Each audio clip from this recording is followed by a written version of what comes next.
तो दोस्तों इस वीडियो में आप लोग को वुड के उन इस्तेमालों के बारे में बताने वाला हूं जो आप डेली लाइफ में सबसे ज्यादा यूज करते हैं। और ये वुड का पार्ट 4 वीडियो है। देखिए आप लोग के सामने सेंटेंसेस है, आप लोग इसे कैसे ट्रांसलेट करेंगे। वो इस समय सो रहा होगा। अगर मैं उसका दोस्त होता तो मैं उसके साथ खेल रहा होता। अगर मेरे पास पैसे होते तो मैं एक लैपटॉप खरीद रहा होता।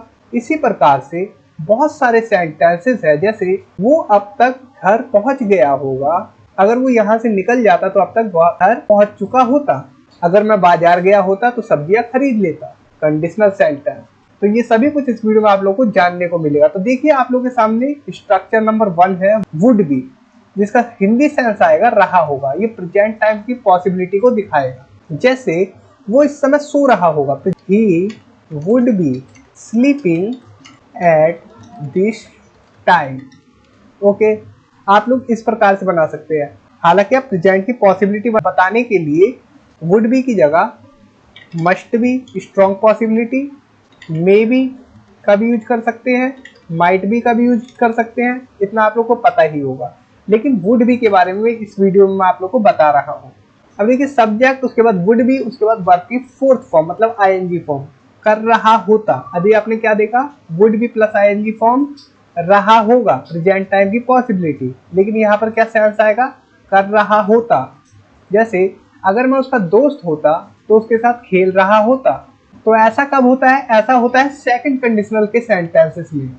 स्ट्रक्चर आप लोग को बताता हूँ ट्रांसलेट करके। देखिए, if I were his friend, अगर मैं उसका दोस्त होता आई would be playing with him. अगर मैं उसका दोस्त था उसके साथ खेल रहा होता। कब खेल रहा होता, क्या पास्ट में? नहीं, ये सेकंड कंडीशनल है और इसमें हम प्रेजेंट या फ्यूचर की बात बताते हैं। ठीक है, प्रेजेंट में या फिर फ्यूचर की बात। तो स्ट्रक्चर काफी सिंपल है। सभी सब्जेक्ट के साथ इफ के बाद सभी सब्जेक्ट के साथ वर्ब का यूज होगा, वॉज का यूज नहीं होगा, क्योंकि यहाँ कल्पना की बात हो रही है। और वुड बी के साथ वर्ब की आईएनजी फॉर्म आपको पता ही है। अगर मेरे पास पैसे होते तो मैं एक लैपटॉप खरीद रहा होता। इफ आई हैड उसके बाद जो भी ऑब्जेक्ट होता, कुछ भी पास होता उसे लगा देंगे। जैसे कि आई हैड मनी, अगर मेरे पास पैसे होते I would B buying a laptop, तो मैं एक लैपटॉप खरीद रहा होता। अगर उसके पास मोबाइल होता तो वो गेम खेल रहा होता। If he had a mobile he would be playing games. अब देखिए आपने देखा वुड बी के साथ वर्ब की आईएनजी फॉर्म। अब आप देखेंगे वुड बी के साथ वर्ब की थर्ड फॉर्म, कुछ किया जाता था। पास्ट रिपीटेड एक्शन, जब मैं छात्र था तो मुझे रोजाना 10 रुपए दिए जाते थे। When I was a student, जब मैं एक छात्र था, I would be given 10 rupees daily। I would B मतलब कि मुझे 10 रुपए रोज दिए जाते थे। इसी प्रकार से आप कई सेंटेंसेस बना सकते हैं, जैसे कि when I was in 5th class, जब मैं 5वीं कक्षा में था, I would be insulted by my friends. ठीक है, मेरे दोस्तों द्वारा मेरी इंसल्ट की जाती थी।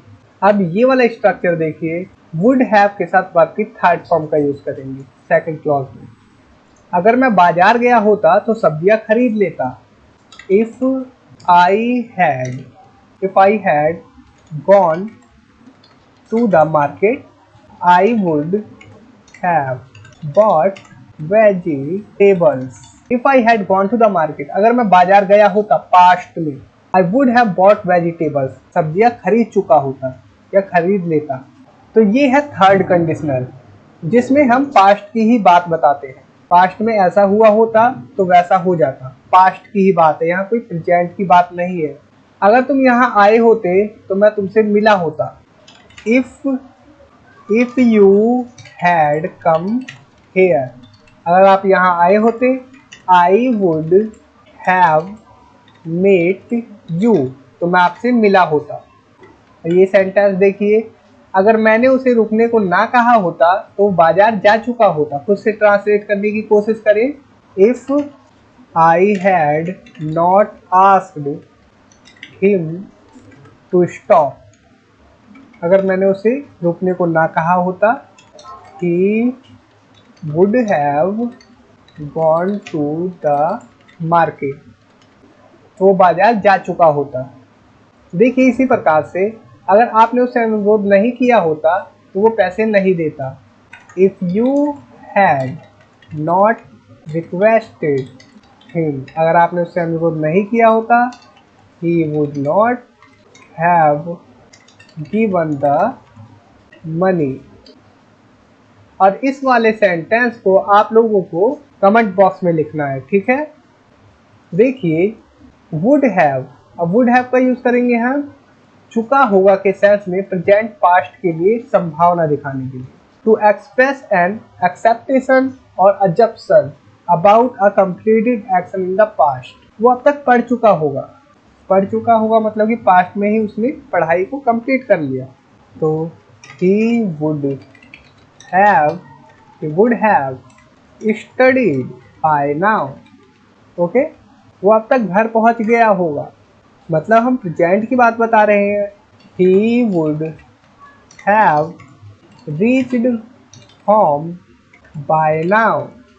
वो अब तक सो चुका होगा। इसी प्रकार से बनाते जाइए, सिंपल सेंटेंसेस है। He would have fallen asleep by now. वो 2 बजे तक घर से निकल चुका होगा। बनाइए 2 बजे तक। He would have left the house by 2 o'clock. 2 बजे तक वो घर से निकल चुका होगा। अब यहाँ पर ध्यान देना एक चीज कि यहाँ पर होगा वाला सेंस आ रहा है, चुका होगा, जबकि वुड हैव प्लस वर्ब की थर्ड फॉर्म का यूज कर रहे हैं। और इसी वुड हैव प्लस वर्ब की थर्ड फॉर्म से जब हम कई सेंटेंसेस बनाते हैं तो उसमें चुका होता वाला सेंस आता है। ऐसा कब होता है?